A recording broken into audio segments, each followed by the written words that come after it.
What's up, guys, and welcome to episode 3 of 94 Feet. KP and Tim got a good show for you guys today. We have the question of the day. That's what we're going to start with from now on, is the question of the day. And now that we've had a chance to look at some of these TBT tourney teams, who do you think has the best chance to win? It's not the House of Pain. And let me just tell you right out the gate. Somebody's excited. His team's doing well. His team's doing well. Mask off. Yeah, how you doing today, KP? I'm doing great, man. How you doing? Not too bad. Not too bad. You know, besides what's going on with this team, everything else is fine. But yeah, no kidding.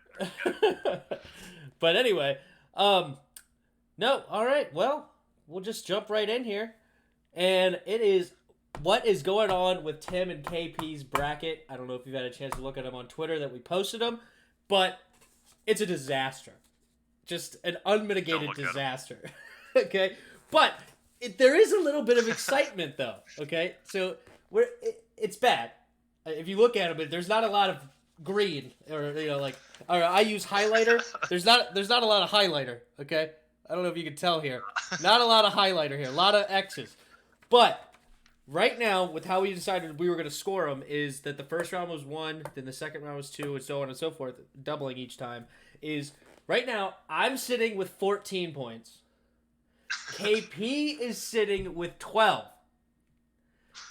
But I only have Overseas Elite remaining, and KP has House of Pain winning one more game. So his bracket versus my bracket comes down to one more game of House of Pain versus the Red Scare. Absolutely. Wouldn't have it any other way. Yeah. What did you think of the tournament when you were watching it? I know you watched a bunch of the games and having a good time with it. Yeah, I need to do more research. I don't know anything about basketball. I didn't know half these people. Heard that. I know you're going to talk about them, but holy crap, they came out of nowhere for me. I was thinking Dude, Marshall's they're alumni so team. good. Like, who's that? Yeah. They're so good. If any of you guys are actual basketball fans, look up Grinnell College, and they're kind of running that system where they just shoot as many threes as possible, but they're good at it. So it's like, why would you not? Well, Grinnell is ridiculous. Seriously. Oh, Grinnell is ridiculous. Grinnell is. You've heard of this team probably if you watch like ESPN a bit. There was a guy that went off for like 125 points or something like that in a game, or 115. Yeah, so Griffin Lynch the year before this scored 89. Yeah. And this kid now, his name is escaping me, but I played him my first college game, and the next week he scored the 100 points, and I was like, oh, that's cool. He guarded me. That's cool. Yeah, but their system is so weird. This team averages 120 points a game, but never does well in the NCAA. So eventually someone figures it out. And, it's just it's a different kind of basketball. If you haven't seen them, I'd watch the video because we really can't explain the feeling. They are crazy. You can try. Yeah, heard that. I mean, especially this last game. They scored 102 points, which is the highest point total in the tournament so far. And not even close. I mean, by 9 points or something like that. I think the next team has 93. It's pretty incredible what they did last game. But yeah, I do want to talk about them a little bit because they have an interesting guy over there, okay? A very interesting player by the name of Ott Elmore, okay? Number 24. And you may have seen him if you heard that game, and it's the dude that looks like he's easily 54 years old. Easily. And he's younger than me. This guy losing hair, it's so bad. Let's see. I'm pulling his picture up right now. Actually, he honestly looks like he drives a minivan, drops his kid off at soccer practice, and then headed to TBT right before. Yeah. Yeah. Here we go. Look at this guy. I'm gonna pull him up real quick. Oh, come on. Freaking. KP went away. There he's back.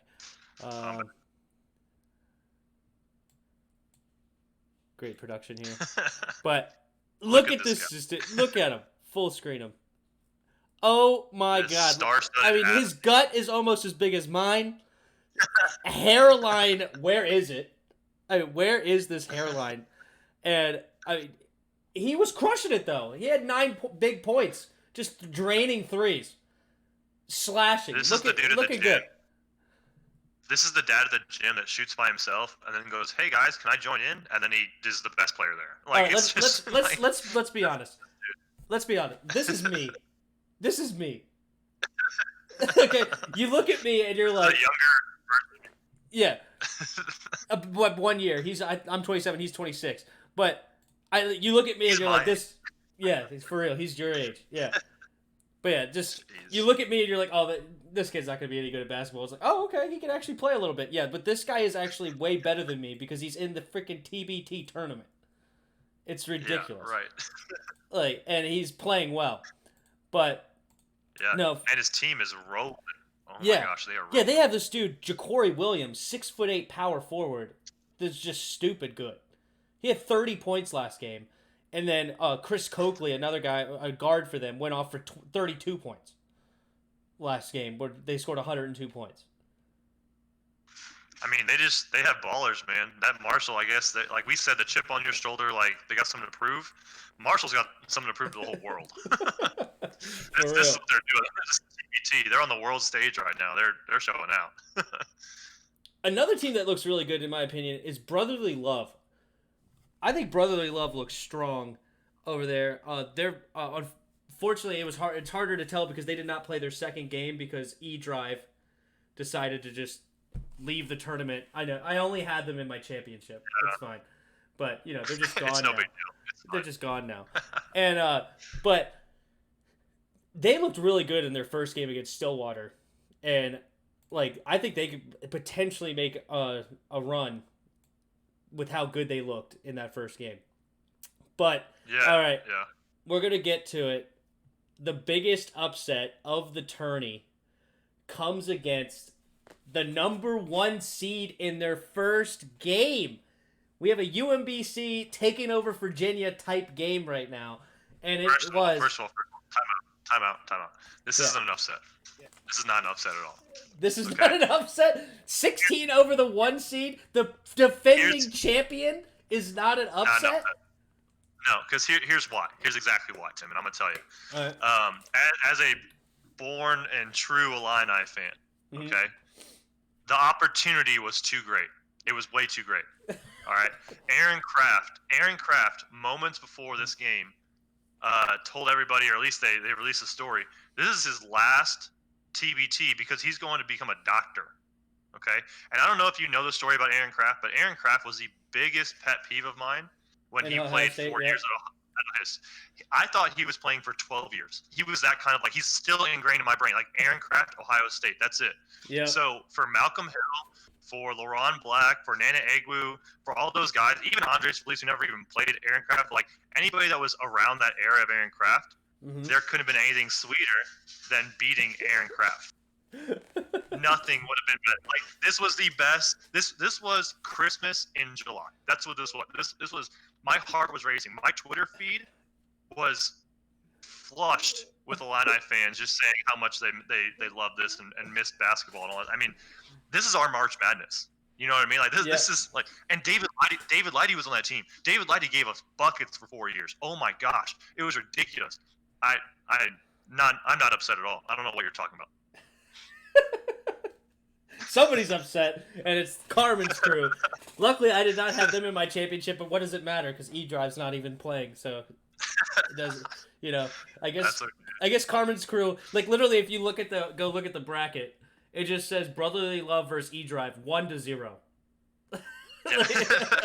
They didn't show up, so they just gave a point. They said the Elam ending doesn't matter here. I wonder if they actually made Brotherly Love come out and shoot a free throw. All right, just make it's no, I'm just kidding. I mean, I know they had to be somewhere to prove that all their players were healthy. Because otherwise they already played the first game. They played the first game already. Right, but they still had to show up because if they didn't take their tests, then they would have also been disqualified. So they had to somehow Yeah. Fair enough.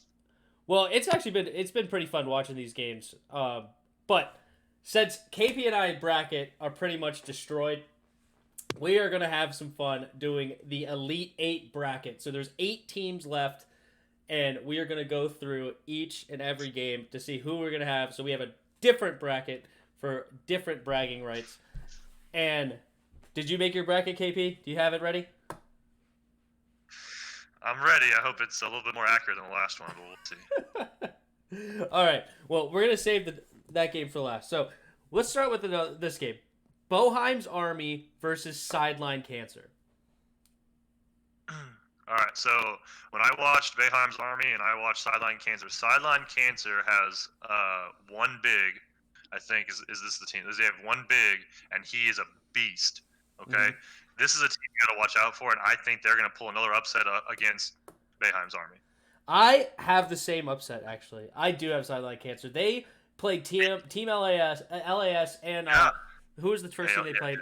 Yeah. They played Peoria, right? No, that was Heard That. Right. No, Heard That played Peoria. Hold on.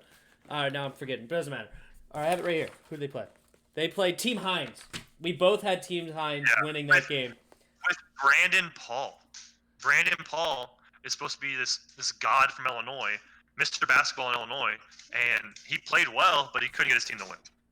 Yeah, they struggled because Sideline Cancer looked really good. And Boeheim's Army did, I mean, they pretty much led the whole way versus Minamaki, so it's not like they played poorly, but I think we're both like, all right, Sideline Cancer's on a mission, and I think and you got to have upset somewhere. We're not going to go scratch in this tournament. We've already not gone scratch, but we're definitely not going to go scratch. So I like Sideline Cancer as well. Overseas Elite versus the team we just hyped up, Heard That. Do they knock off the 4-time champion with Joe Johnson? No, not at all. Overseas Elite's got this game. I mean, watching them today, I thought they were pretty good. I mean, obviously they're a very solid team. Mm-hmm. And Heard That, I just don't think they have enough to hang with them. I really don't. But well, Joe Johnson only had 13 points last game, so they won the game. Yeah, they won the game without Joe Johnson really going off. So I agree. I do have Overseas Elite taking over Heard That. I wish Heard That was in any other bracket because I would have picked them probably to beat just about any other team in this. Except for House of Pain, yep. No, especially House of Pain. All right, especially since I need them to lose. No, okay. So I have Overseas Elite. All right, we have Golden Eagles versus Brotherly Love. Oh man, I'm gonna go with Brotherly Love here. I mean, an upset here. Upset. Yeah, Marquette alumni Golden Eagles. They got upset last year too. I just don't see them. But they got upset in the championship versus Carmen's Crew. Yeah, right. And Carmen's Crew just lost the number 16 seed, so obviously it's not a crazy thing to say that Brotherly Love can win this. No, I like Golden Eagles. I like the Golden Eagles. I think they're one of the better teams in this tourney. They're sitting at the 4 seed, I believe, and yeah, they easily could have been the 3rd seed. I don't know why. Like, I think they're better than Boheim's Army. They're defending runner-ups. Like, they're a really solid team all around, but for some reason, they put him as a 4 seed over Boheim's Army. I don't know why.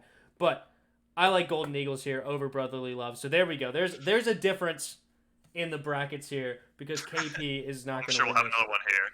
All right. We have the Red Scare versus House of Pain, which the Red Scare did look pretty tough against their opponent, which was Big X, which I had Big X. No, sorry, Big X. Yeah. I had Big X taking this. Yep. And you had D2 taking it, so we both did not believe in the Red Scare. But the Red Scare did not look too bad. They were a well-rounded team. They had 4 people in double digits, 1 at 9. So they were all like just a very well-rounded team here. No real big stars. But who do you have here? I wonder if I had to guess. So here's the thing, Tim, is that Red Scare, they gave Carmen's Crew a scare last year.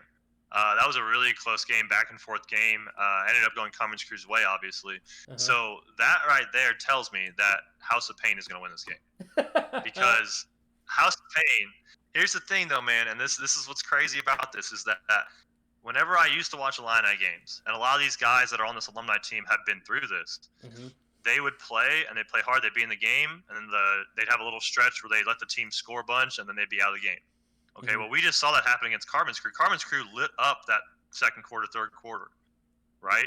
And I didn't think. I mean, I was like, in true Illini fashion, we have an 11-point lead that now is an 8-point deficit. Wow. So, like that was just I'm like, all right, I was getting kind of like bored with it, and then little things, chippiness, Andres Feliz, that Vinales guy, he's doing really well.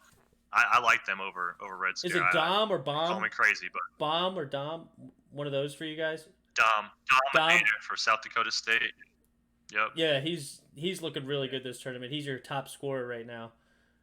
Big dude, 6'9" in the paint. But so he had 18 points on 8 shots. That's all I gotta say about him. That's he's good. A baller. So as I said earlier in the bracket updates, I need House of Pain to lose so that I beat KP in our original brackets, which is kind of unfair because multiple of my teams that I had winning backed out. I think I had 3 teams that backed out, including my runner-up champion. But in saying that, I am going with House of Pain, so I get a win-win situation no matter what. If House of Pain wins, they're continuing in my bracket. If they lose, I beat you in the first bracket. I'm not mad. So we have 1 game difference in this redraft so far. That's good to know. So far, we have 1 game difference. 1 game. All right, we're gonna go back to the bottom side of my bracket here. Is RBC's Elite versus Sideline Cancer. Do Sideline Cancer continue the miracle run against the number 2 seed Overseas Elite? The only thing that would stop Sideline Cancer is their lack of another big man that's so dominant. But the guards for Overseas Elite are just too good. I really don't. I can't imagine a situation where NBA basketball players, or at least former NBA basketball players, lose to a team of, not saying nobodies. Well, let me tell you who I have. I have Overseas Elite as well. yeah. Overseas Elite is just too good. They're just too good. Yeah, they're moving on. Sorry, Sideline Cancer, but this is where your miracle run ends. Yeah. All right, it's Davidson versus Kansas. Okay, I'm sorry, you're running into a top dog here.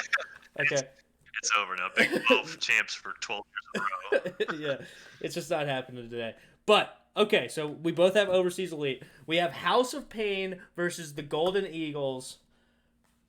I have the Golden Eagles here. I think the Golden Eagles are very, very solid. As I said, they were the runner-ups last year. I think they're a really good team, experienced team in this tournament. I think they continue on, and they will be in the championship against Overseas Elite.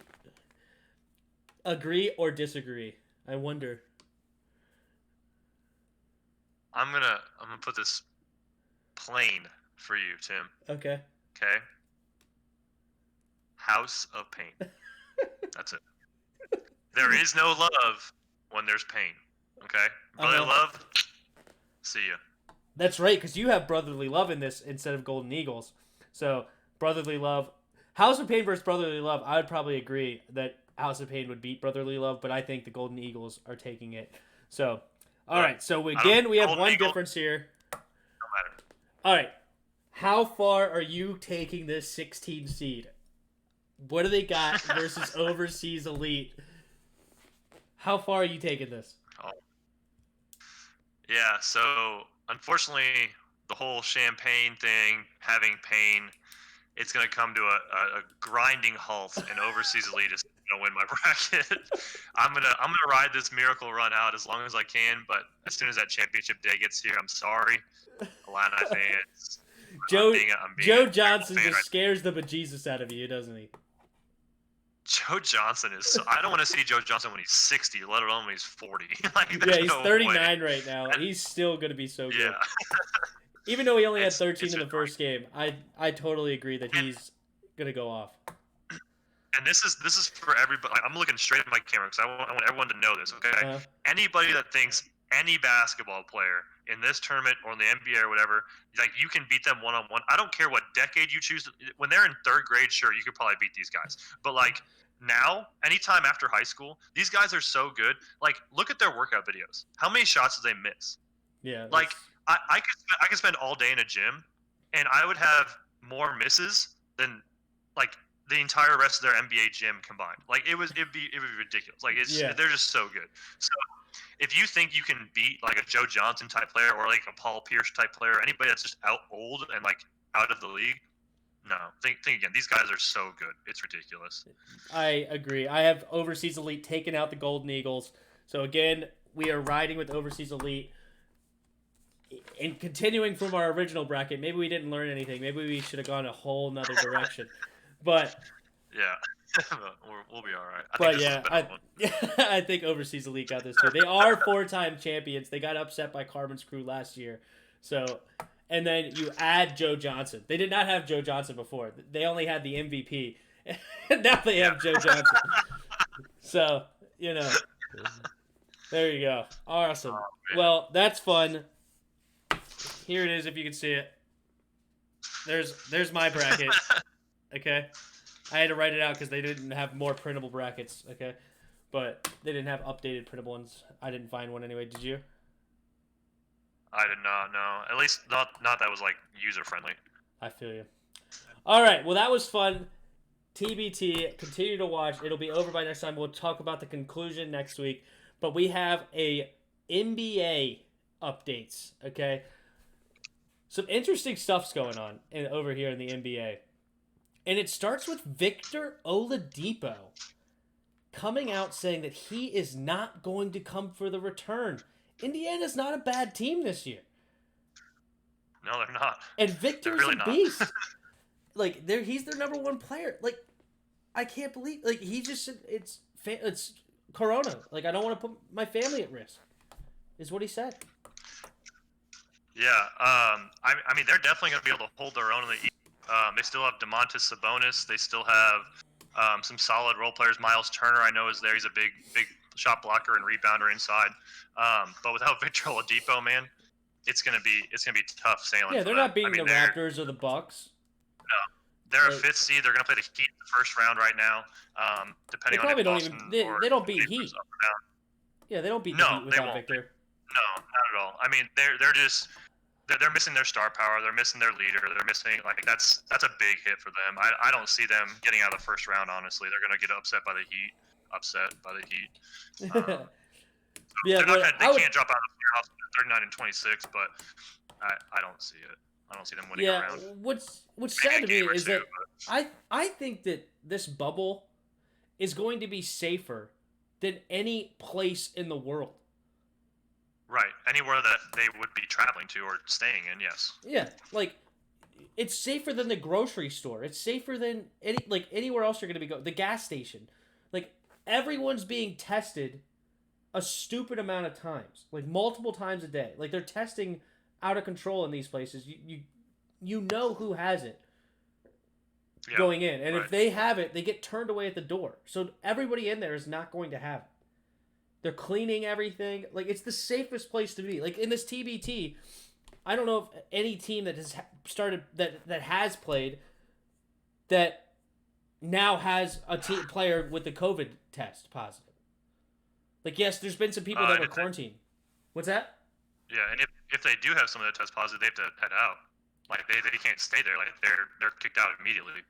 I mean, it's... Yeah, but my point is that, like, so you get in there and you start playing.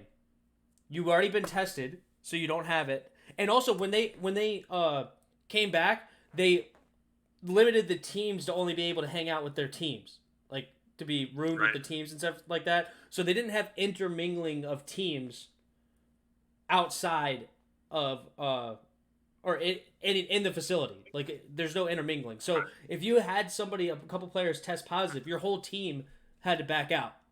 Because it's like, we don't know, like, there's false negatives, rather, like, whatever. So, basically, your whole team had to get out. So, once you get in there and your team's clear, then you're your team's clear. I mean, it's done. So it's going to be one of the safest places. But this is sad for Victor Oladipo to say this, but as the common saying is like, all right, well, it's for his family. Whatever, he makes the best decision for himself, and it is what it is. But who do we got next on here, KP? Well, I'll let you talk about this one. The Wizards. How do you like their chances now that Beal is out? Why do we make this one the next one? Why do we make this one the next one? Okay. All right. The only saving grace is the Nets, and I'll let you talk about them. But it's the fact that the Nets probably won't win a game. So that means we just have to win. We have to beat them, and we have to win one more game, and we're in a play-in series. Yep. So technically, but yeah, now we have our two top scorers not playing in this tournament. Bertans and Beal. The Wizards were averaging somewhere, I think it was a little bit more than 100 points a game, and now they're missing 46 points a game without Bertans, without Beal. So I looked at their roster today, and I was trying to find people that were established NBA talent. Like a Darren Collison would be a really good example from a couple of years ago. He's not someone that's going to overly go get you 20 points a game or something, but he's a solid veteran player. And here's my note on this: the Wizards are made up of good/great college players that just had a single run in college. I think the Wizards have Jerry. They have Shabazz Napier, who was at UConn. They have Jerry Grant, who had that big run with Notre Dame. They have Rui Hachimura.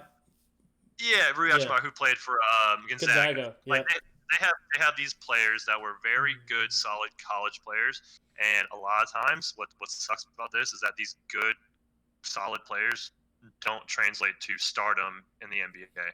They don't translate to wins in the playoffs in the NBA all the time. Now, sometimes they do, but not all the time. So I don't really see them. I mean, like you said, the one game, they're at 24 and 40, like we talked about last week.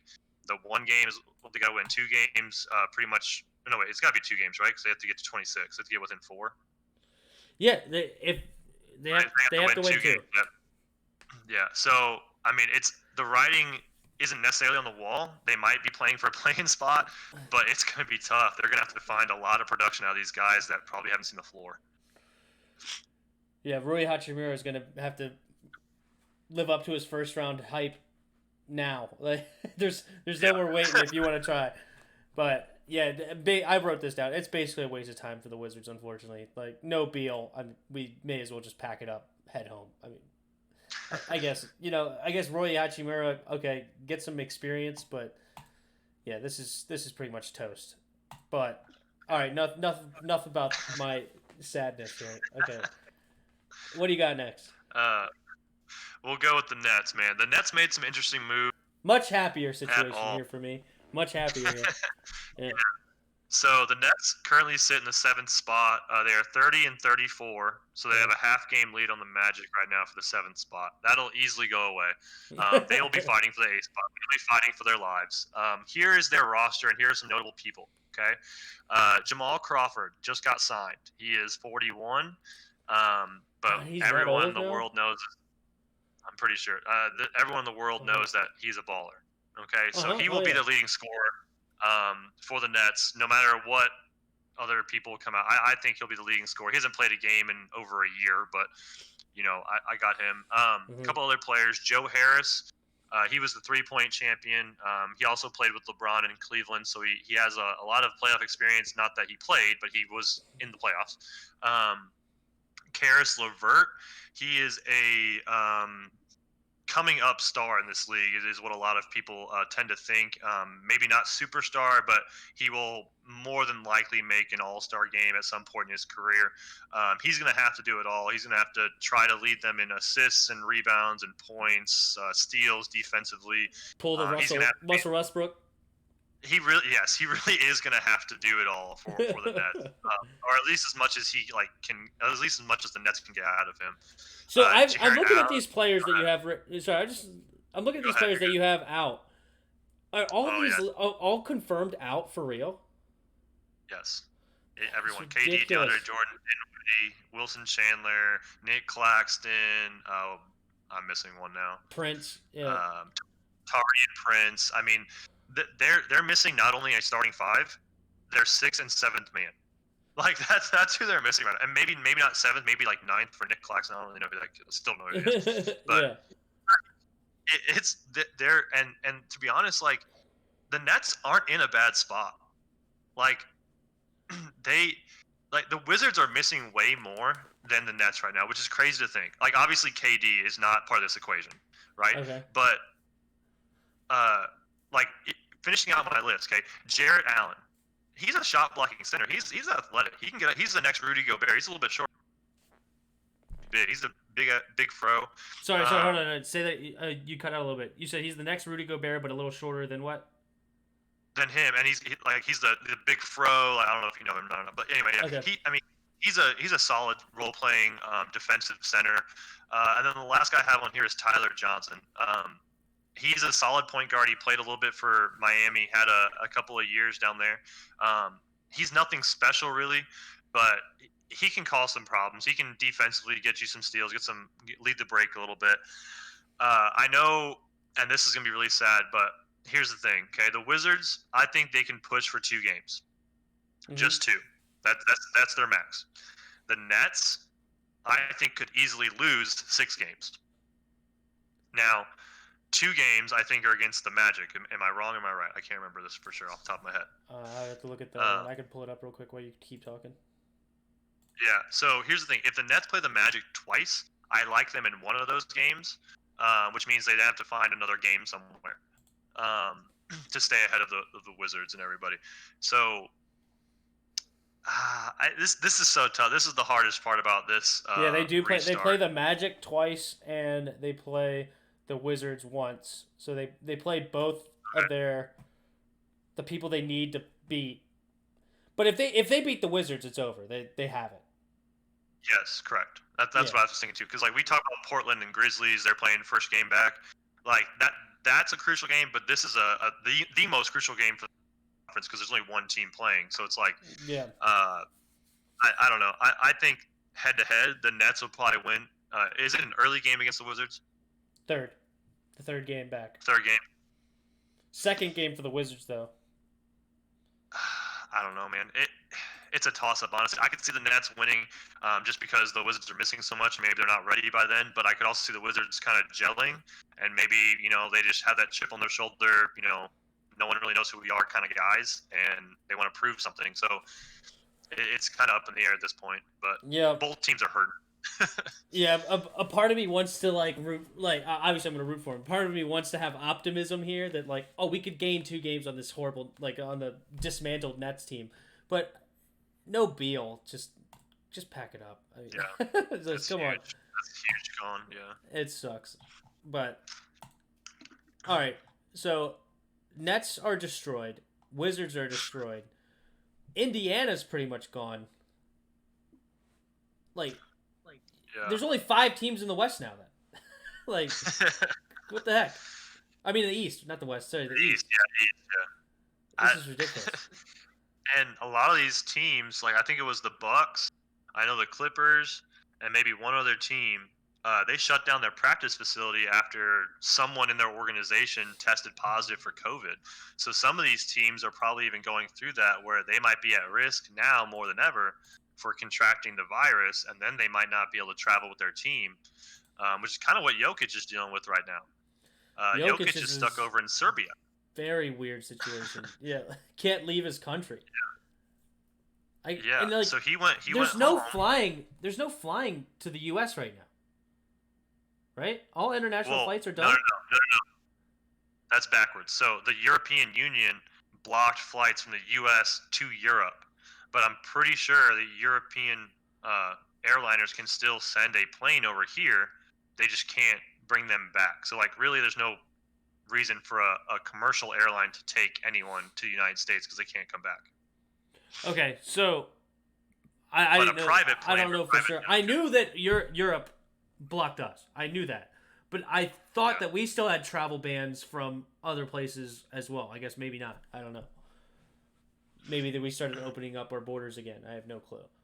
But yeah, I think it depends on your state. If your state's open, I think your airports are open, which is kind of backwards a little bit. But I don't know. Like in Illinois, I know that we're still kind of on a lockdown situation, but some of our flights are flying out depending on where they're going, if the state's open or not. fair enough. All right. Yeah, this Jokic situation is really sad for Denver because again, Denver's another solid team this year. They've been playing really well, and they're right in the mix. As I said, 2 through 7 are within a game, like are within 4 games or something like that.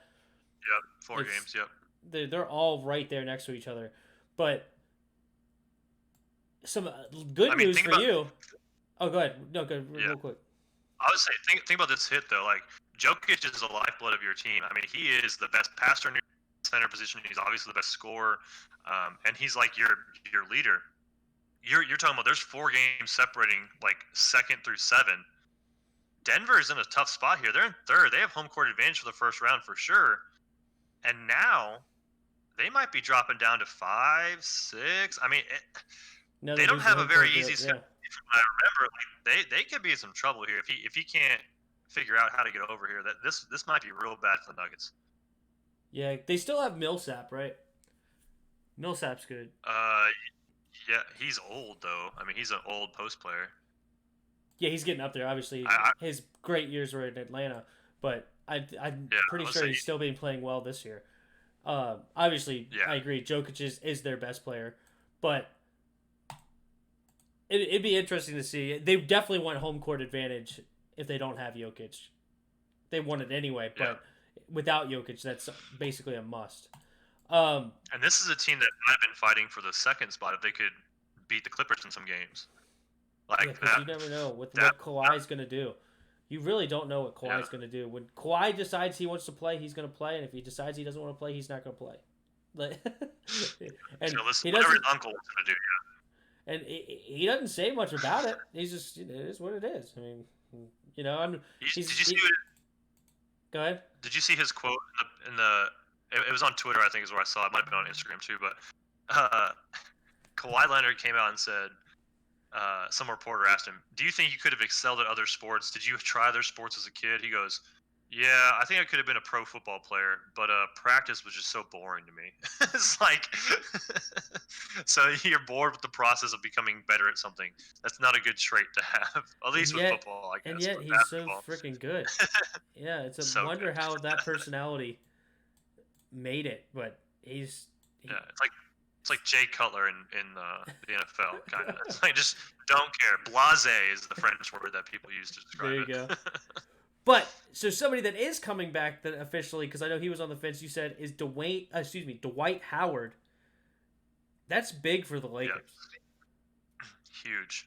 Very big. I mean, he's like a Jarrett Allen. He's not going to give you the amount of points, but he's going to rebound. He's going to block shots. And he was one that said, I'm not coming. I'm going to stay with my family in Georgia. But the Lakers, and this is where they were kind of smart, they didn't fill his roster spot. If they would have filled his roster spot, now he's gone. They didn't do that. They filled Avery Bradley's roster spot, right? So he's still good to come back. He's traveling. I think he's going to meet with the team in Orlando, I think sometime next week. So that's huge, huge. All right. So for real, do you at this? I'm actually starting to have some doubts though. Do you think the NBA actually is going to return? Because different quotes like who was it? Was it Kemba Walker who said it? I think it was Kemba. Maybe it was somebody else that said, "I doubt these players are going to stay in their hotel. Like I doubt the rules are going to be followed. That it's okay. It's not going to be good." So here's the thing. Did you see Rajon Rondo put out his hotel room, like what it looks like? No. Dude, his hotel room might be smaller than my kitchen. Like seriously, he said at NBA Motel 6 ? And like had a picture of it. And seriously, dude, it's like bed, desk, bathroom. That's it. Like it's not some luxurious hotel. It's nothing crazy. It looks nice. I mean, it looks nicer, but it's not a very big space at all. So no chance they follow these rules. I mean, just off rip, there's no way. They said, Yeah, it does look nice. I agree, but yeah, so this is basically where they're going to be shunned to for over a month, over almost 2 months, right? Yeah, what did he say? Doesn't seem pleased. Motel 6 hun. Oh no. Bruh. I mean, I can't believe it. Like, and they said, and here's a piece, um, how necessary like this is why I think it's gonna come, because this is how necessary basketball is to people like at ESPN and Sports Center and things. ESPN put out a article today, Uh-huh. and it said, how did the NBA pick its barbers for Orlando? They had a whole piece on cutting hair. That's how much we need sports, Tim. Just be like DeMar Rosen, okay? DeMar Rosen doesn't cut his hair worth jack. DeMar DeRozan? Yeah, he cuts his hair. Well, there was a time where his hair was a disaster. Oh, it was nappy. I mean, he just like let it sit out. Yeah, whatever. Just who cares what you look like when you're on the court? Just be like DeMar DeRozan in Toronto. His hair was bad. Or LeBron. LeBron with his hairline, no one cares. Just shave it off or whatever. Who cares? Wear a headband. That's funny. Wear a thicker headband every year. That's what LeBron's been doing. Yeah, just like this wide. Yeah, no, I do agree. I think that obviously COVID could stop this, and you know, with different states having these different policies, and we talk about this with the high school sports and things, and like,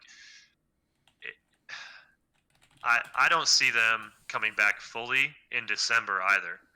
I don't see how we're gonna do that. Like, it's gonna be tough. It really is. So. I know there was also people complaining about the food, but I think the NBA's come back and said, like, well, that's not going to be your typical meals. But I don't know if you saw that image. It was like a bunch of like to-go food. Like, it looked like airplane food. Oh yeah. It was like wrapped up in saran wrap and stuff. And like for me, like as a teacher, I would be like, oh sweet, a vacation in Florida with this room, this is great. But these dudes live in a different lifestyle, I'm gonna guess. So it's probably a little different. They have a whole gym in their backyard or whatever, you know, in their garage. Actually, they don't even need to have it in their garage. They just have a room dedicated as a gym. Right. In their house. I'm gonna park their car in the wood, man. What are you talking about? Yeah. That's funny. Yeah, no, I have my concerns though. This is gonna be like, yes, I agree we need sports, but people are freaking out about COVID. Freaking out. Okay? Like, if they know anybody with a comorbidity, they're like, I don't want to play. I don't want to do this. I don't want to do, like, you know, like, it's like, okay, well then just stay away from them for 14 days, quarantine yourself after the NBA, and then you'll be fine. Or wear a mask when you're around them. Don't go kissing them on, you know, hey grandma. You know, that's not a good plan. But but people are freaking out, and as soon as a couple people get it, or that was on a court, if somehow somebody was on a court and they got tested positive after the fact, like, how are people going to react to that? Yeah, and this goes back to the first cases that we knew happened. It was Rudy Gobert, and he had no idea that he had it. He thought it was just like people were calling it the plandemic, because there's a big plan about how this is going to ruin the United States economy and stuff and whatever. Like, he was in that after the game interview, and he just touches microphone, touches everything, blah blah, and then walks off. Well, then he tests positive. Then a little bit later, Donovan Mitchell tests positive.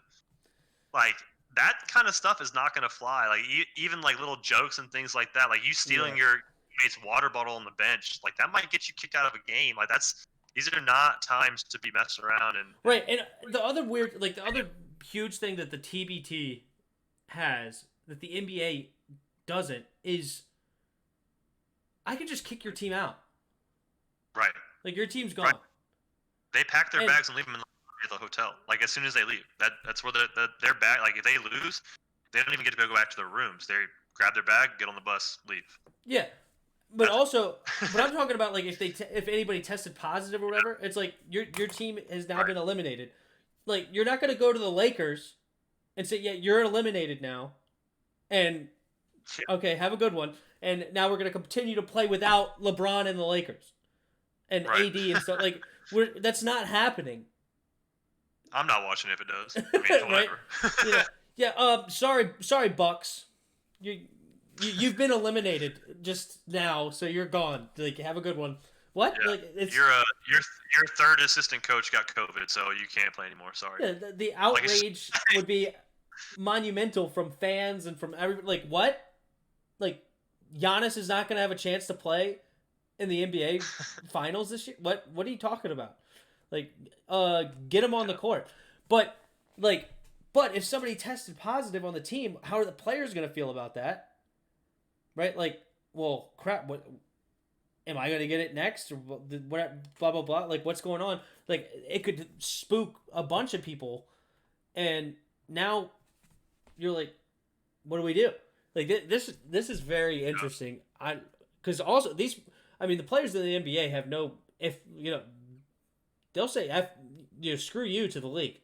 Like, they don't care. Like, I'm out. It's a very player oriented league, and it's not a hockey where they're down for everything almost, whatever, blah blah blah. Yeah. It's a very independent league, and I have my concerns here. I hope they do play because obviously we want something to watch, and I'm also scared with the NFL. I'm scared with all these things. Like, I don't know how these things are going to turn out with how COVID is. It sucks for me because I'm like, you guys are young, healthy. You guys will be fine. Like, it's like, for them, it's like being scared of the flu. Like, you have a 99.999% chance of surviving this because you have a great immune system. You have a good, healthy body. You have you're young and healthy. Like, it's... Well, you saw... This is the crazy part, too, is, like, that Major League Baseball tested everyone in the organization. Like, more than 3,000 tests went out. And when they got the results back, it was 1.8% tested positive. Mm-hmm. Well, now they're thinking about canceling the baseball season. And I'm like, 1.8%?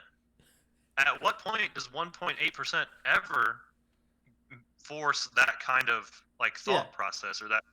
It's just, and the worst, like, here's the smallest repercussion that could happen is that, let's say you have a teammate that tests positive, and they test everybody else, everyone else is negative. They test them again, everybody's negative again. Okay, so just this one teammate's positive. So what did that teammate do that was so gross that got him to test positive? Did he touch something gross and not wash his hands? Did he, go to the bathroom and not wash his hands? Did he just not take a shower for 2 days or 3 days, whatever it is? So the least of these repercussions is trust between your players. Like Donovan Mitchell and Rudy Gobert, they don't trust each other. I don't care what they say, that they're saying, our relationship's good, whatever. There's no way. You just got one of your teammates, your star point guard, your all-star point guard, sick. You did that. That's you. You're going to tell me right now those two don't have some kind of odds with each other? They have to. Or at least he's getting blamed. At least he's getting blamed. Yeah. There's whether he did it or not, he's getting blamed. Yeah. I mean, exactly. And that's the least of it. Obviously, worst case, they're going to cancel everything and send them all home again, which that would suck. But if it means we get to play later, I mean, I'm all for it. I don't know. I want sports so bad, and obviously without them, I'm not saying my life is like pointless or anything like that. I'm not gonna go crazy about it, but like, it's a different world, and I want professional sports is one thing, but obviously you have your own sports. You coach, and it's like you're like, I want these back too. I mean, your life is very much revolved around sports in many different ways, and it sucks that. I mean, school might not come back as you as a teacher. I mean, this is, it's just, and like, I mean, I don't know if I've said this on the show. Oh, go ahead.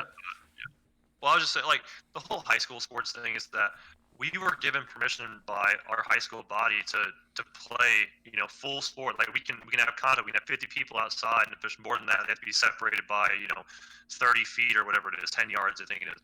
So we went out last night. And we had a 7-on-7 tournament. It was just with ourselves. It's inter squad, so just my high school, and everyone was fine. We took everybody's temperatures. We had few people that, if any. And the kids responded well to it. They were very happy. They're like, you know what? We've been sitting on our butts. We've been doing this. We've been working out, but they haven't seen any results. Now they get these results. Today, this governing body came out and said we must suspend all contact, any kind of equipment, whatever. We can't use it, and every single kid has to wear a mask now.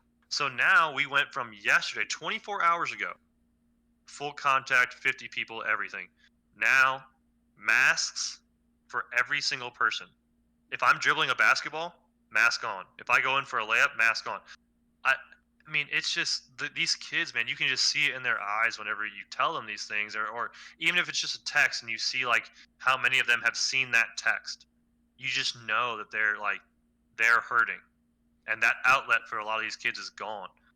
That sucks, man. And like that's really why I want sports back. So they have that outlet. That's what I did as a kid. That's what you did as a kid. That's what everyone does as a kid. You go outside, you play sports with your friends. You do, and it really is sad to me right now. Like this, I don't get very emotional very often, but this is an emotional for me and a lot of kids around the United States. I'm sure around the world, really. It's pretty bonkers. So yeah, I don't know if I've said this on this show, but my life has barely changed. I work in construction, so I go to work every day. I've worked through the whole time. And there's parts that I've actually never worked more. I mean, I've been extremely busy. All I have to do that's different is wear a mask to work. I mean, that's basically the extent of the difference in my life. But it's definitely a weird, like a lot of lives are changing, and I would love for it to just come back, but people are scared. I can't wait for a vaccine. I hope a vaccine comes out because then everybody could quit worrying about what you're doing. Okay? Only 3 years. Yeah, but yeah. 3 years away, we'll have sports again. Can't wait. Who knows? All right. Well, we're gonna finish out the show with KP's college recruits. He's got some more stuff. What we got over here? All right, so I'm actually gonna go backwards from what's on the document, but that's fine. There's a shooting guard out in California. You might have heard of him. His name is Jalen Green. Okay. This is the #1 player in the nation according to ESPN. This kid is solid. He's got offers from a lot of schools: Oregon, Florida State, UCLA. I think Cal's on there. And here's the interesting thing: is that he is graduated, and he still hasn't committed to a college. So here's my thoughts on this. Mm-hmm. I think that this kid is very smart, and the reason he's smart is because he knew he's a talent. He's someone that needs to be, sought after and stuff. So he wasn't going to commit anyway. He was going to wait anyway. Then COVID happened. Okay, mm-hmm. So I think he was leaning more towards a program that he could win now at, like when he was still playing. Now that this has all happened, I think he's really got two options. He's either staying in California because that's where he's from, or he's going to take the overseas option and find a league that wants him, kind of like a LaMelo Ball, kind of like who was that guy for the Nuggets? Now I can't remember his name. But anyway, there's been players that have done this before, gone overseas, come back and played and different things. So I think that's going to be his route. I think he's going to go get paid for a year. Yeah, can he end up in South Korea or Denmark or somewhere where this COVID stuff is basically non-existent? Yeah, eradicated now. I mean, he's a talent, man. He can shoot the ball. He's long. He can defend, at least at his level right now. He can defend pretty well. And I'm pretty sure I looked this up the other day. His league he plays in this high school league is pretty solid.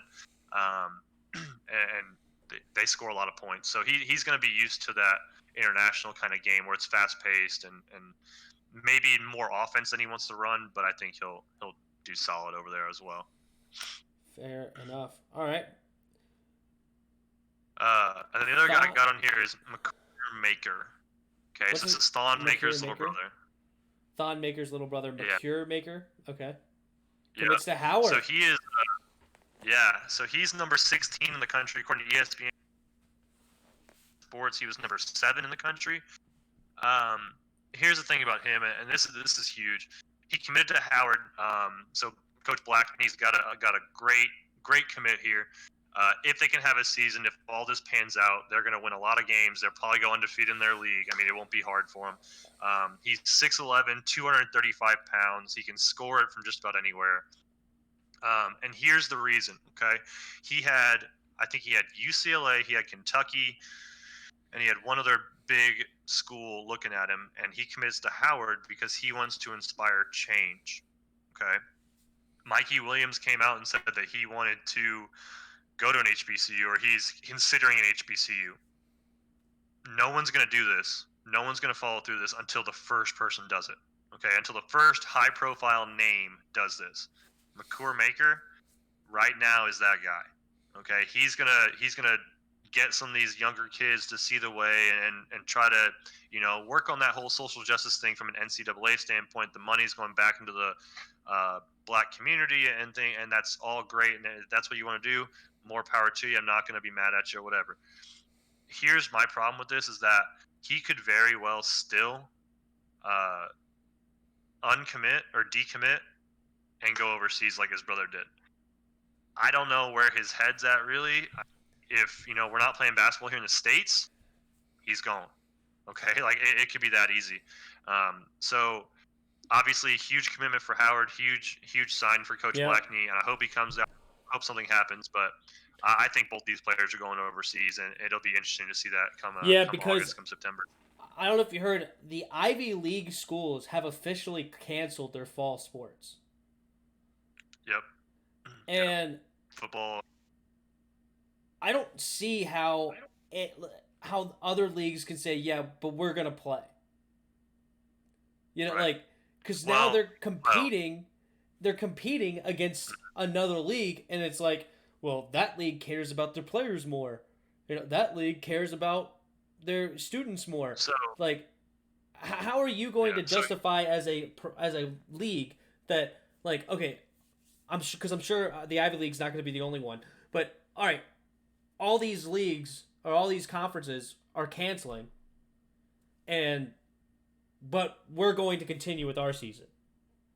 How do you justify that with your students? I think that the way you justify this is you don't play the full season anyway. No matter what, we're going to see an adapted fall season, winter season, spring. There's no way it's going to be the same. So here's how I think it's going to happen is that in some places I've talked about this, they're only going to play conference games, right? So you play your football, whatever it is, you play your conference games. Any of the non-conference games, whatever, you forfeit or there's canceled, whatever it's called, whatever. So I could very well see that maybe football season, gets canceled entirely, but we get to basketball season and we wait till January, right, for college, and they play only Big Ten teams. Ivy League. They only play Ivy League teams, whatever it is, and then they go into their conference tournament. But there's probably not an NCAA tournament as well, which sucks. I mean, that'd be the hugest hit to the NCAA, obviously. I don't know. There's not a good answer right now. There's just not. And I think the Ivy League over with football. I really do. They didn't wait long enough. I feel like they just assumed and they reacted on an assumption, and that's not a great way to go about it. Yeah, well, the other thing is that you have, what you have in these schools is you have people that don't care about sports making the decisions. Correct. Right. Correct. A lot of these administrators in these schools that are on boards to make decisions are people that teach and don't necessarily care that you play football or you play volleyball or you play whatever. I don't think there's not one person at Harvard that's man, this year. There's not one Say that again. You kind of broke up. There's not one player at Harvard. I don't think there's one person or player at Harvard that thinks, hey, our basketball team, we're going to be really solid this year. They're just waiting for basketball season. I just don't see that. Yeah. Yeah. So not only that, but I'm putting them at risk to just go play a game that they're not going to win a championship or anything, blah, blah, blah, whatever. But at the same, they don't even get to that level. I don't think though. They don't care that you're playing basketball. They don't care that you're playing football. They're like, this is a education institution where you come to learn about science, or you come to learn about law, or you come to learn about whatever. To be a doctor, blah blah blah. This is what we care about, and we need to figure out the best way for our students to learn this stuff. I don't care that you play your silly games. I don't care about that. Blah blah blah. You know, like, so you have people like that making decisions over sports on whether or not they're going to play, and of course they're going to say, "No, I don't care about those things." Like, who cares? We're here to teach kids. We're not here to get them killed because they go play a sport. Right. Blah blah blah. Like, right. So it's crazy. But anything else you have for us, KP? I'm good. House of Pain's win it all. That's all I gotta say. Finishing in the show like that. Oh, okay. Yeah, Mr. I picked Overseas Elite to win it all is now rooting for his House of Pain, supposedly. hey, I never stopped. I'm just saying. Let's go. All right, guys. Well, remember the question of the day, which he just brought up, is who will win this TBT tourney? Now that you have had the chance to see these teams play, you also have heard some of our analysis of what the teams look like, what's going on, and you know our brackets. Tell us who you think in the comments below. Thank you guys for watching. Subscribe to the channel. Tell your friends about the show. And enjoy. See you.